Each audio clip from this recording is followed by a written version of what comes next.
The hardest part of all of this, everything we're talking about, is one simple thing. Making the time to do it. That's it.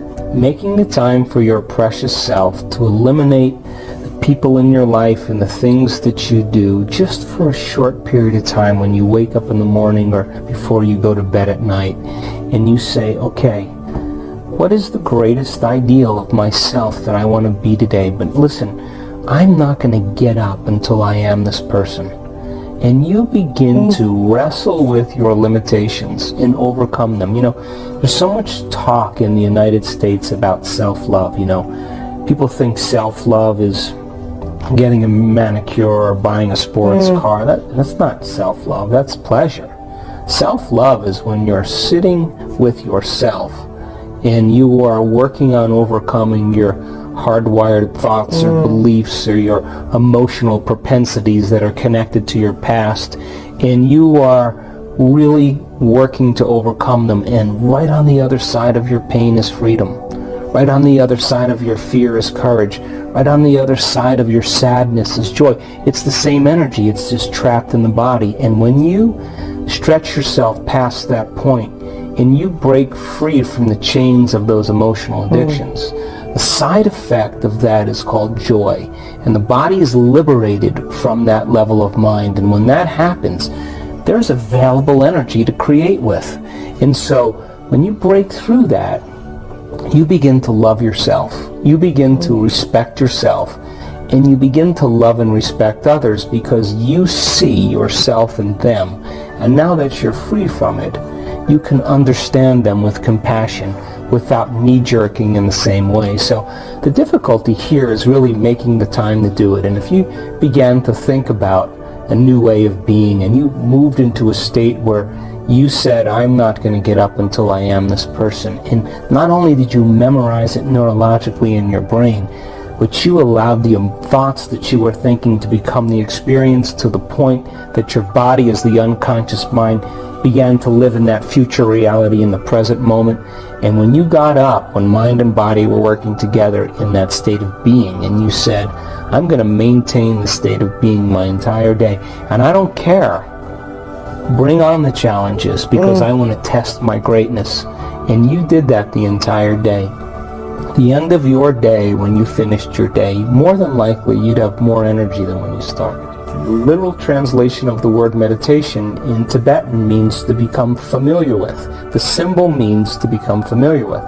So if you're becoming conscious of or familiar with your unconscious self, to the point you're so conscious of your unconscious thoughts, so familiar with your unconscious habits, and so aware of your emotions that you would never let them go by unnoticed by you, that there's no chance for you to return back to the old self, to know thyself. And then if you became familiar with a new self, because you neurologically fired and wired it in your brain and you emotionally conditioned your body, and you were able to do it enough times, sooner or later it would get easier and it would become more familiar to you, and you would be able to move into that state of being. By the way, a new state of being is a new personality, and a new personality is a new personal reality. One of the things about substances is that it actually helps to change chemistry in the brain and body, so there becomes a chemical dependence on it at that point.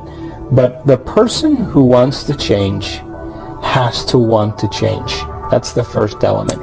In other words, no one can make you change, but you have to find it in you to really see if this is what you want to do. And I've studied people over the last 12 years. Why is it that one person, an old-timer, can look at his x-rays and see a spot on his lungs, and the doctor will say to him, hey, George, that's a spot on your lungs. It's nothing now, but if you keep smoking, it will be.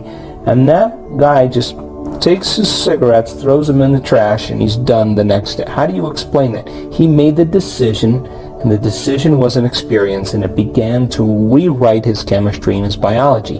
Hey, how can a person who moves into a state of religious ecstasy, a state of absolute faith, drink strychnine and not get poisoned by it? It's a decision. Wow. It's an energetic decision. It's how powerful the mind really is. Well, people then who actually want to make the decision to change have to make the decision with firm intention. once you understand the how-to, that you can't use your conscious mind to do this. You have to move beyond the analytical mind. And when you understand brainwave patterns, and when you slip into a different state of mind, that it's easier to do it. Because most people then, 95% of who we are by the time we're 35 years old is a set of memorized habits and behaviors that become part of our identity or personality. So 5% of the conscious mind is trying to change 95% of what we've memorized, hardwired, become addicted to emotionally. So the person may want to think positively, but they've been feeling negatively and oiling those programs for the last 25 years. They may want a new life with new conditions, and as they use their conscious mind to focus on that, their subconscious mind, they've been programmed to feel guilty. That's mind and body in opposition. We have to begin to recondition the body to a new mind. So change isn't hard. It's just that you got to get the manual to understand how to begin to unlearn and relearn, to break the habit of the old self and reinvent a new self. Newtonian physics is about cause and effect. You and I wait for most people, they wait for a reason to feel joyful. They wait for a reason to feel gratitude. And when the event happens, then they give thanks. That's cause and effect. The quantum model of reality really says something different. The quantum model of reality says you have to change your mind and body, thoughts and feelings ahead of the actual event, so your brain and body are physically changed to look like it's already happened.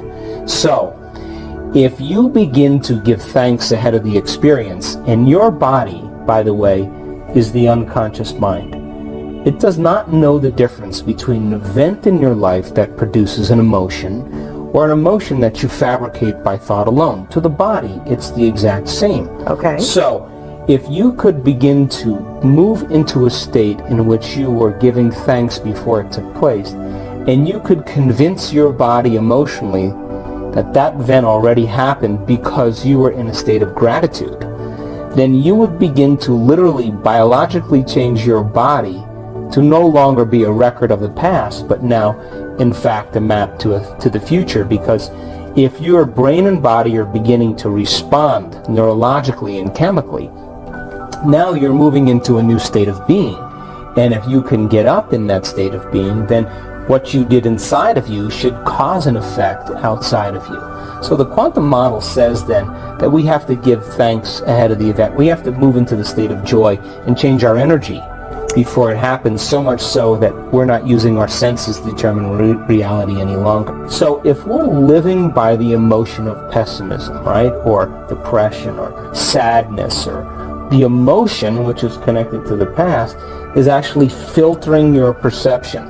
In order for you to begin to see possibility, you got to look at the thoughts that are creating that pessimism, that are happening behind the scenes of your awareness. You got to look at your behaviors that demonstrate pessimism or unhappiness, and then you got to look at the other emotions that are, generated from pessimism. And when you can observe those programs, it means you're no longer the program. You're the consciousness observing the program. And if you can become so familiar with the way you think, act, and feel, so much so that they would never go by unnoticed by you, biologically and neurologically and chemically, you would begin to break the circuits in your brain that are connected to the old you, because nerve cells that no longer fire together no longer wire together. And if you no longer signal the same gene emotionally, because you're no longer allowing those emotions to be created in the body, and you begin to say, now, let me think about what joy looks like. Let me begin to demonstrate optimism. And you begin to read about, say, Ernest Shackleton, who crossed the Antarctic and all those men and spent 600 days away. And because of his optimism, he overcame. You began to think, well, if that guy can do it, I can do it. And then you began to plan your behaviors, and you began to modify them to produce different experiences that created different emotions. You would literally begin to reinvent neurologically and biologically a new self. But most people don't like to look in the dark place. They would rather turn on the TV or get on the cell phone and complain. But awareness is 80% of the solution. Right. Why have a radio show called The Aware Show, yeah. Right. But my point is, you can learn and change in a state of pain and suffering, or you can learn and change in a state of joy and inspiration. Well, first, usually people wait till they've reached the point where they've broken down. I'm saying, why wait? Right. Why not just do it? Most people, as I said earlier, are trying to create some type of change in their personal reality, but they're still the same personality. We have to become somebody else. So, if you were to sit down and you began to think about a new way of being, a new thought that would connect to a new emotion, that could drive you to plan a new behavior, and you reviewed that enough times, there's a good possibility that you would change your brain neurologically, and you would emotionally signal your body chemically to signal new genes to look like your brain and body already have the experience. The biological and neuroscientific model says it's possible. And if you could get up as a different person than you sat down, now, here's the key. And then to maintain that modified state of being your entire day, independent of your environment, something unusual should happen in your life. That's the law. So, it's like this. Most people do a meditation, they have a great meditation, and then they spend the rest of the day in a state of judgment or stress. Just like eating an organic, healthy breakfast and then spending the rest of your day eating junk food. Right. The purpose of meditation is to prime the brain and body into a new state of being, to elevate your sense of self so that the environment is no longer, you're not affected it. Actually, you've changed something inside of you, both neurologically and chemically in mind and body, that now you're beginning to produce an effect in your environment. So I always recommend experiment in your reality. We are scientists in our life. Now when you say, I move through my day with grace and ease and flow finds me and I live in no time and accomplish everything, there is a biological effect that's taking place in your body. And as you begin to feel like what that would feel like when mind and body are working together, now you get up in a state of being, because a state of being is when thoughts and feelings are aligned.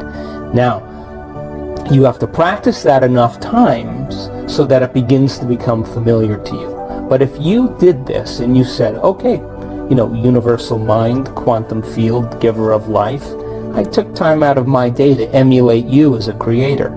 So listen, if I'm just a child of God and I'm practicing this and experimenting, I gotta know that you're real. So listen, if you've been paying attention to my efforts, show me a sign, but don't show me a typical sign. Show me a sign that I could never predict, that surprises me, that leaves no doubt that what I did inside of me produced some result outside of me so that I'm inspired to do it again.